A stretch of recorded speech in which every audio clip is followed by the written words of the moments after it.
our landlubbers. I beat a pirate. Jeremy be off because he is covered in the poisons of ivies.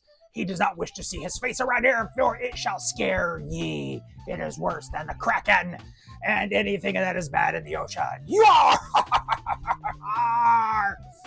Yar! This week we are discussing... I can't move it. Pirates of Maracaibo! What is Pirates of Maracaibo? Let me explain it to you. It is a game where you're a pirate. Over 3 rounds, you shall sail the 7 seas, looking for crew, stuff that you could use, raiding islands, getting their gold and emeralds and pearls, and try to make the best pirates ye can be over 3 rounds. Ye may think this is something to do with the original Maracaibo. Nay, for this is a standalone game. It is not like the original Maracaibo. So what shall ye do on your turns? Your turn consists of you moving your little ship from this side to this side. You may move thrice. Thrice is the number of times you can move your ship. You must move 1 space forward at all times. You can go 2 up and then 1 over, like the little horsey thing in that chess game. You may do that. Then you land upon a card. Once you land upon the card, you decide, is it a person? Is it a ship? Is it an island? Is it a resort? Or a residence? Yes, that's what it is. If it's a card you can buy, you can then buy it with the money you have, put it in your ship, and then know all the cards have abilities that would help you out through your time in this Maracaibo seas. You can either get ship upgrades, you can get exploring upgrades, and things that can help ye. It shall be good to grab as many things on the seas as you can. Now let's go to, what are these islands? Yes, you can go to islands and attack the peoples and take their jewelry and stuff. For we are pirates and we must conquer things and take them and bury them. You go to an island. You see it right there. You see the island. You see the island. You're going to go to the island. You're going to roll the dice. The dice will tell you what's your attack power, the number on the dice, plus the modifiers you have on your ship and your cards. You then decide what you want to spend those dice modifiers on, and then you get to buy things like gems and other stuff, points. But you have to take the gem of the color that you picked for the die. If you pick the 5, that's a pearl, you get the pearls. If you take a gold and it's a 2, guess what? Sorry, out of luck. That's the number you get as your modifiers. Also, there'll be quests upon the ways. You can have quests. You'll get one to start the game. You'll have the choice of 2. You will pick one, and then those things will help you along the way to score more points. Maybe it's more crew. Maybe it's more ships. Maybe it's more gold and diamonds and other things. Not diamonds. There are no diamonds in the Caribbean. What am I thinking? Diamonds are in Africa, I believe. Sierra Leone or something. Something that what was that guy? Leonardo DiCaprio. You say bling bling, I say bling bang. Yes, that's a different kind of pirate. So we have discussed 3 things, thrice things. So we've discussed explore, taking crew, quests, and then we did raids, and then finally, what do a good pirate do? A good pirate, measure ye treasure, ye bury it. You have an option. You can bury your treasure. You will get more points and more things to get if you bury your treasure. Finally, it's just not plundering. Sometimes pirates like to take a change and break, and they like to go do other things, like not get scurvy.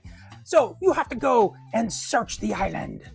You can explore. Explore as your eyes can see. Yar. Along the way, you will find points, victory points, gold, coins, doubloons, other great things. You can bury things along the way as well. And the further you go, the more points you will get upon the track. Once you get to the end, you get tons of points.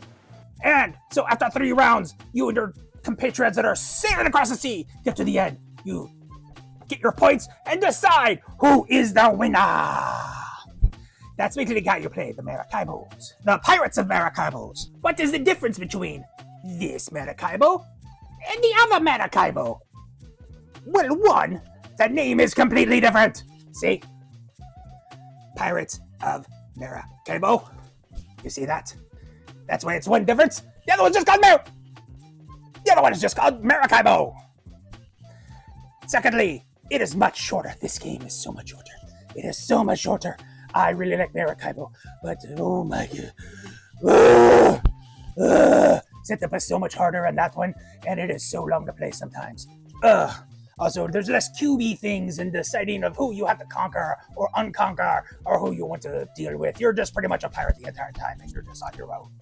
With Pirates of Maracaibo, you have to decide which countries you want to align with. I don't want to align with France, England, or Spain. I want to align with my own country, Pirate Mania.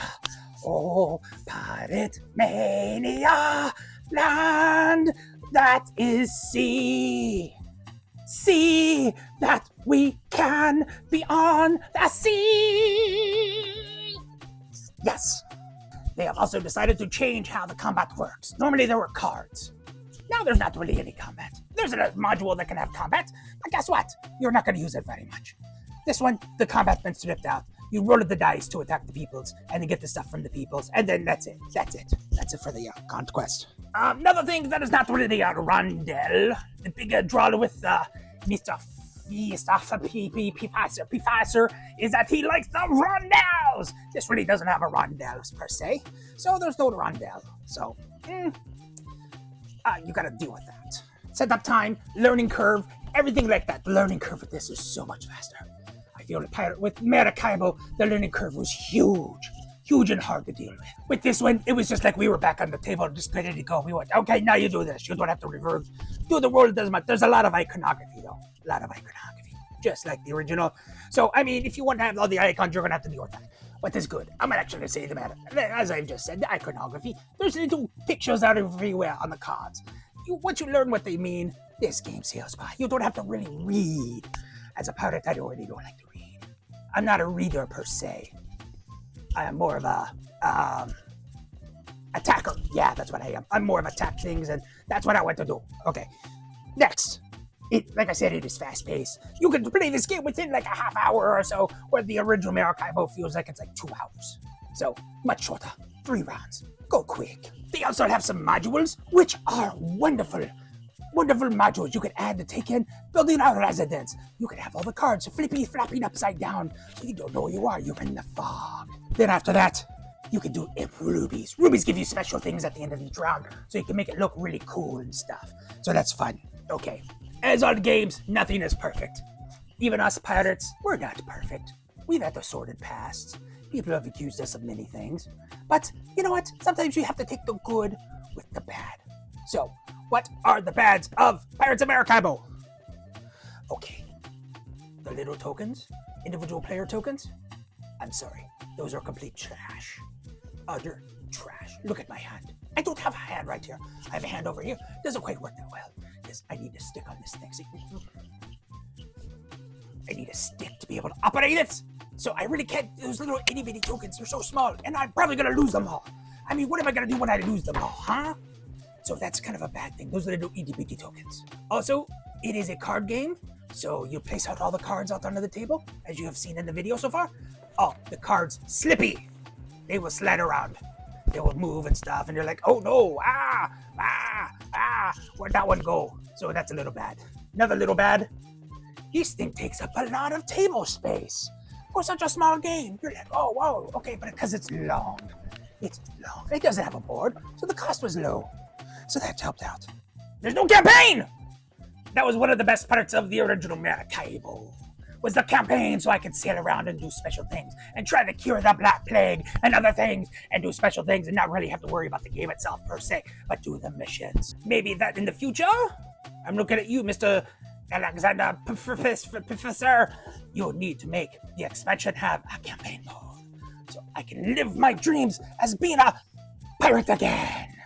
Also, last thing, randomness. There's a lot of randomness in this game. If you don't like random, you're going to have some issues.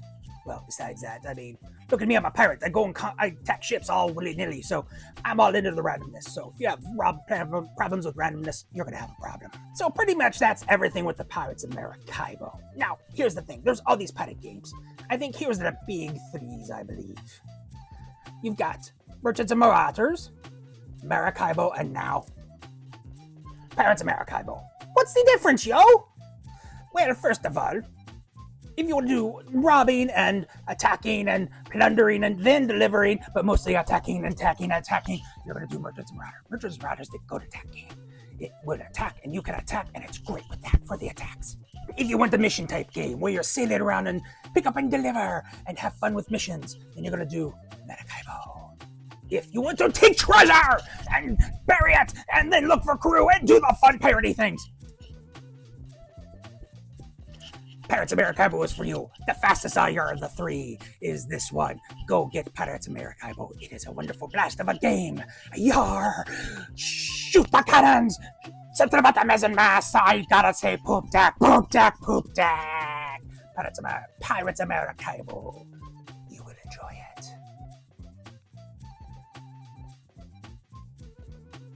Okay, thing here.